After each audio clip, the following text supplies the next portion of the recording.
So, something I'm fascinated by is airports.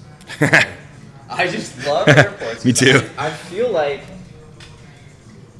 everything is intentional. It's designed intentional, and whether this looks a certain way or that, and what they're selling, and they're showcasing their souvenir shops. Everything is like kind of a stereotype or a representation of that city or that area. Certainly.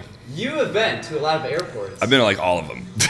What are some of the airports that stand out to you? Some airports I can say immediately. I said it earlier, but Baltimore's airport rules, dude. They have like the craziest food selection. They have a legal seafood there. It's called like legal, Legal. If you are at that airport, go get food there. It's very, very good. And then Miami's airport is huge but awesome. And if you travel a lot, there are a lot of little things you can do, or even if you travel a little, there are a lot of things you can do to make your life easier. If you get like the right credit card or whatever, they let you into the lounges, and like airline lounges are, if you travel as much as I'm traveling, it's a lifesaver. Free food, free drinks, a comfortable place to chill. The Miami airport though has a lounge where you can get free massages, like when you're in a layover. So it's like life changing. So Miami's great. Honestly, I just landed at Midway the other day, and they finally finished building it, and it looks awesome. Have you been there recently? No, I haven't been there since 2013. Dude, it's like a nice, like world-class looking airport now. So, Midway. And yeah, they have like Billy Goat in there. Yeah, they have like some Chicago stuff. Nice. But yeah, Baltimore's great. Miami's great. Burbank is like the secret hack to Los Angeles. It's like an airstrip with like 4 or 5 gates, and there's the security line is like never more than 8 minutes, even when it's busy. Woo, excuse me. And if you look carefully, sometimes you'll get like a better deal to Burbank than to LAX. So, and it's Los Angeles. So those are a few. Oakland is also pretty cool. If you fly into San Francisco, fly to Oakland. It's closer to San Francisco and probably cheaper. That's a hack the band does. Jacksonville is really nice. Fort Lauderdale has a killer airport. Really? Yeah, man. What's Jacksonville Airport like?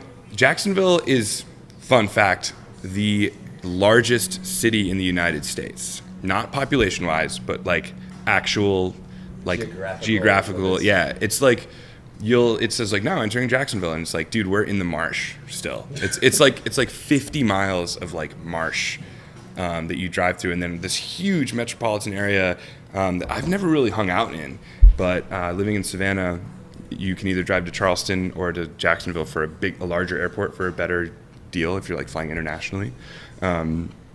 But yeah, Jacksonville Airport, it's very Floridian. They have like beach theme, and like it's like seashells in the ground and all that stuff. Yeah, it's very exciting. The things we look forward to, right? Okay, what about the international ones? What are those airports like? You ever been to Frankfurt in Germany? No. Whew!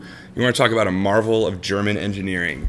They can turn a plane around in like 20 minutes. It's the Lufthansa airport, and it's epic. Zurich is also unbelievable. In Switzerland, the only problem is that the Swiss franc is like double or like triple the dollar, or like triple its value over the dollar. So like a sandwich is like $35 over there. Yeah, it sucks. But it's a beautiful space. Trying to think. Honestly, the Johannesburg airport looked like the Guggenheim Museum in South Africa. Really? That was pretty epic from what I recall, but those are a few. Yeah, they care, man. Those other countries, like, they just finished LaGuardia, and apparently it's really, really nice. They just completely redid LaGuardia in New York. And the last time I flew out of LaGuardia, I was in one of the new terminals. Mm-hmm. I was like, what? Yeah. This place is not the same LaGuardia. Yeah, no, dude, it was a wreck. Dude, and then, like, my favorite part about LaGuardia Airport is you land, and then you just get kicked in the teeth by New York City with a $90 cab ride to this. You know what I mean? It's like there's no train to get out there or whatever. There's like a shuttle bus that will drive you to a train or something. Yeah. And it's like, yeah, enjoy that $90 cab ride to the city. Welcome to New York. That's not fun. And you're just like in the back, just like watching fares go up. Oh, yeah. And like sitting in crawling traffic or whatever. Yeah. Airports, dude. Anyway. Airports. Yeah, man. Are there some places you would like to go still? Definitely. Oh man, there's so many places I want to go. You're not done with. Dude, I'm not done with anything. No, I'll go anywhere, man. Honestly, like, I love traveling. You know, I love airplanes. I'm like a nerd about actual physical airplanes as well, and aviation, and just like the miracle of flight. The fact that I can pay someone money to get into a pressurized tube that hurls itself with the power of the explosions of gasoline for thousands and thousands of miles will never cease to blow my mind. It's incredible, isn't it? I mean, come on, man. It should be appreciated more. Yes. So, and you know, I understand people hate it because like you really see humanity at its worst a lot of the times. But if you're used to traveling, you have like I have the world's best noise canceling headphones, have my hoodie up, sunglasses on, like I'm not talking to anyone. I got my own little vibe going on. But there are people who are really bad at it. And that can annoy other people. But if you can just tune that out, I don't know. I think it's like it's magical. Especially the people that the plane lands and they get up right away. What are you doing? I don't understand that. I understand there's a major fear of people's blood clotting on planes. That's like a thing that happens. Really? It does happen, but those are on like 18-hour flights. That's like from Singapore to London. That's not from like Chicago to New York, you know? Yeah. So I understand if you have, high blood pressure or whatever, or you're prone to blood clotting, something about the pressure in the air, people want to stand up. So I'm not going to hate on them for that. But I sincerely doubt that, like, I would say there's no way 99% of those people have blood clot issues. So yeah, I don't pass judgment. I generally wait until I'll wait till rows behind me are empty, and then I'll just get up and walk. It's like it takes a while to deboard a plane, especially in the States. They don't open the back door of the plane, except for in Burbank. In California, in Burbank, they will open the back door of the plane and they board from the front and the back. It's the best. Really? Yeah. So the places you want to go. Yeah. I want to go to Tokyo really bad. I've never been to Tokyo. Yeah, Tokyo's on my list too. I want to go to. I'd love to go to Beijing. I want to go to Shanghai. I want to go to. What's the music scene like over in China? I honestly don't know. I know it's pretty strict in terms of what you can do while you're there, and a lot of times there's like a minder, like a government minder to make sure you're like only seeing the right thing, and you can't get on the internet really over there. But I know it's vibrant in Japan. Music scene is amazing over there if you can get over there. What about people to play with that you'd be excited about or open for? I know Dumpstaphunk opened for New Orleans in New Orleans for the Rolling Stones at the Superdome. During COVID, I had this angst of like live music, so I'd watch some of my friends. So I saw Wasily on YouTube play it. Yeah, dude. Superdome, yeah, man.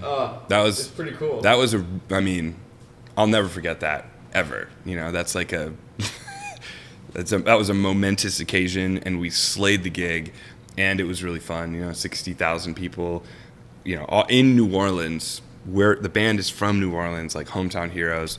And Dr. John had just passed, so we played Right Place, Wrong Time, and with the Soul Rebels brass band, brought the house down, dude. I'm like getting goosebumps thinking about it. It was the best.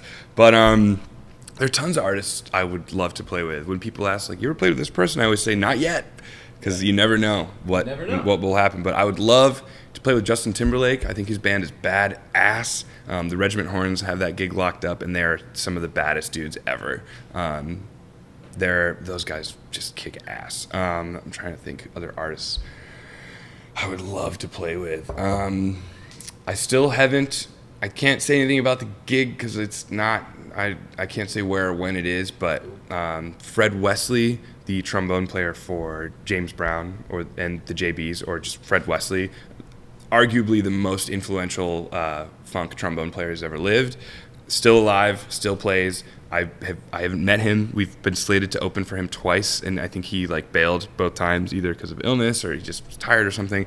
But every time I've been so excited to play next to Fred, and I think I get to do it in November. So I'm really excited for that. But I don't know, man. I want to play with cool people. I don't care the fame level. If you're a dope person making really great music and truly having a great time, I want to play with you. So yeah, that's awesome. Yeah, man.